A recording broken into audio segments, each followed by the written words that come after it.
Case 623 by Danny Yu. Chapter 34.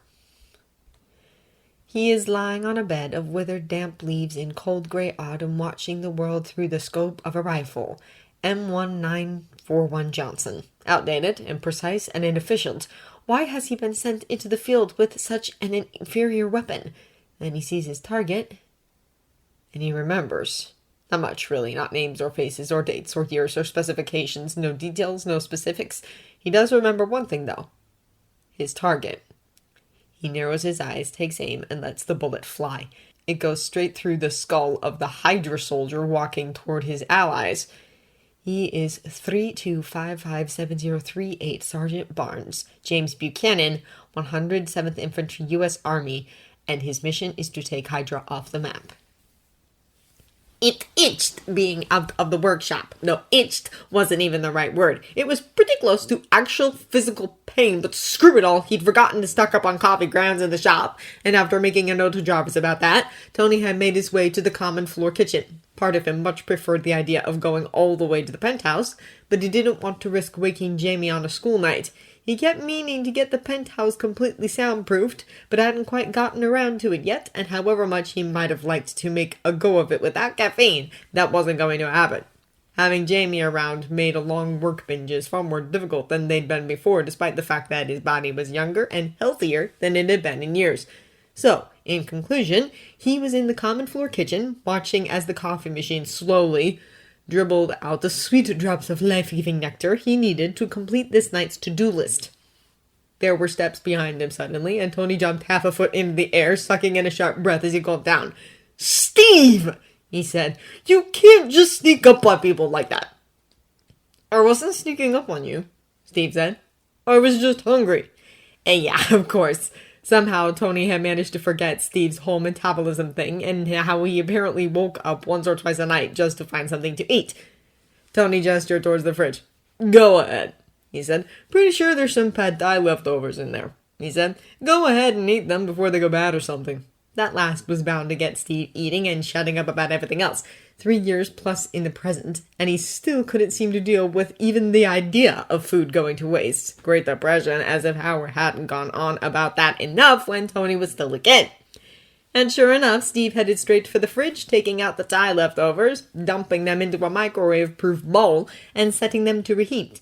Tony watched the coffee machine, willing it to work a little faster. He'd work on that next time he got the chance. "Why are you up?" Steve asked at last. Tony bit back a series of curses that would have probably taken a few minutes if he'd spoken them out loud. "Working," he said, still staring straight at the coffee machine. Why hadn't he upgraded this useless thing ages ago? "Tony," Steve said, and why did he have to sound so disconcertingly like Aunt Peggy when she was unhappy about something? Tony didn't actually miss Aunt Peggy. If he had, he'd have visited her more often, even if only to play Howard to her demented mind. It was never her he missed. It was Uncle Danny, and Steve was as far from Uncle Danny as anyone got. "We have a mission first thing tomorrow morning. You should get your sleep. We can't have you off when it comes down to it." Tony bit his tongue, forced a smile. "I'll be at my very best," he promised, and finally his coffee was done. Tony grabbed the cup and took a deep swallow. He might have burnt his tongue if not for the fact that the thing was already made of calluses. "Tony." And again there was that slow fucking condescending tone of voice, as if Tony was a child to be spoken down to, as though he didn't understand what was going on around him, as though he wasn't the one taking care of most of the shit they caused, as though he didn't have a kid of his own and understood consequences better than any of them. "You should know that if you don't get proper rest, you can't be at your best to support the team." "Fuck you!" Tony spat, and he almost wanted to take it back, except he didn't. Steve...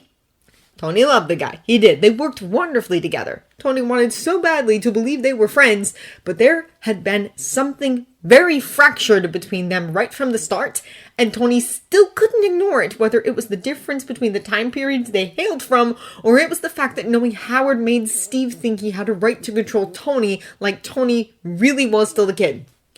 "To you, tomorrow might just be another mission. To me..." Tony stopped, swallowed. "Did you ever stop to think that all you are is an Avenger? Me? I might not be the CEO anymore, but I'm still a majority shareholder and the head of research and development of a Fortune 500 company. And unlike every other asshole on this team, I'm a single parent. Steve looked unsurprisingly uncomprehending, and it was all Tony could do not to roll his eyes at the sight. That doesn't excuse you, Steve said at last. If anything, you should be working harder than any of us to be in peak condition. For your son, for your company, for everyone. As if Tony didn't know that! I'll catch a few hours on the Quinjet, he said. In the meantime, I need to update my will. I need to record yet another potential goodbye message for my son. I need to finish as many projects as I possibly can for SI and the team. I need to finish responding to the most recent correspondence from the UN with every premonition I've got. Because fuck knows none of the rest of you would know politics if they bit you in the ass. What the hell do you think I do every night before a major mission? Steve stared at him for long moments. Blinked. Then, you still need to sleep or you'll be a liability. And once again, as though he didn't know, Tony had weighed sleep against everything else since he was 10 years old, and sleep had always come last. He didn't like it, especially now that Jamie had forced him to get used to actual regular sleeping habits, but sleeping had to come behind everything else, knowing as he did that every mission might be the last. How about this? Tony asked, picking up his cup of coffee and heading back towards his workshop. You prove to me you can take over my to-do list for the night, and I go 99 on the couch. And if you can't, you don't get to reprimand me ever again. For whatever reason, Steve followed him down into the workshop and kept hovering over his shoulder. Thank fuck Tony had already finished his goodbye recording for Jamie. He didn't want to have to even try to figure out how to work around Steve to make that one happen. For what felt like hours, Steve just seemed to keep hovering there, never more than a few feet behind Tony's shoulder, and it was uncomfortable as all get out. Gritting his teeth, Tony glanced behind his shoulder at Steve, who still seemed to just be hovering without any actual purpose. Yes? He asked, deliberately not specifying. Steve was quiet for several long seconds, and the longer Steve remained quiet, the more safe and secure Tony suddenly felt. The more he felt strong and sturdy, rather than as though he was still on the defensive. Steve stared at him for several long moments. More than once, he opened his mouth as though to say or ask something, only to snap it back shut. Part of Tony wanted to ask, to probe and find out everything, but it was the morning before a mission, and Tony wasn't about to waste any unnecessary time. At long last, Steve broke the silence. Can I do anything to help? Tony blinked, stopped completely short for a long moment. That wasn't anything like what he had expected. Steve had never asked anything like that before, not unless it had something to do with food preparation or holiday decorations. None of them had, really. No one except Bruce, but Bruce didn't really count as just an Avenger anymore. Bruce was family before he was anything else. Out of the rest of them, real permanent help that had nothing to do with Christmas ornaments or things like that wasn't something you came by. Still, somehow Tony kept hold of himself, managed to smile as he declined the offer of help. He'd have liked to have had something to give the old man to do, but Steve had no idea how to work with his hands unless drawing and punching counted.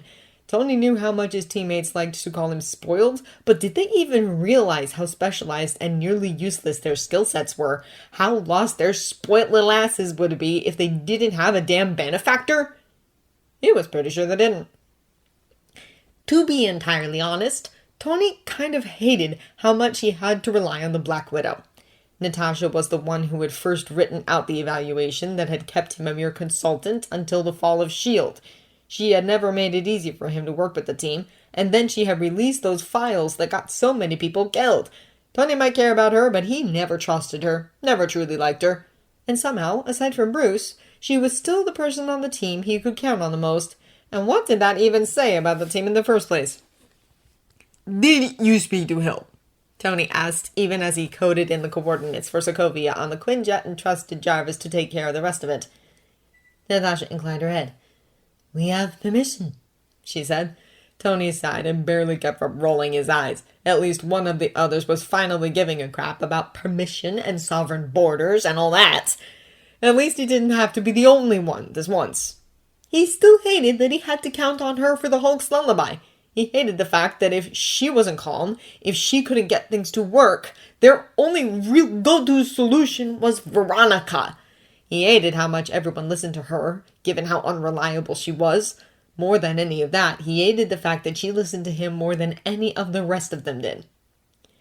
"Stay safe, Tony," Natasha said before Sokovia, and then the world exploded into fighting. Tony did everything he could, threw everything he damn well had at the problem. He fought the ground troops. He sent in the Iron Legion to calm the masses. He utilized his own genius to break into the base and find the secret door, and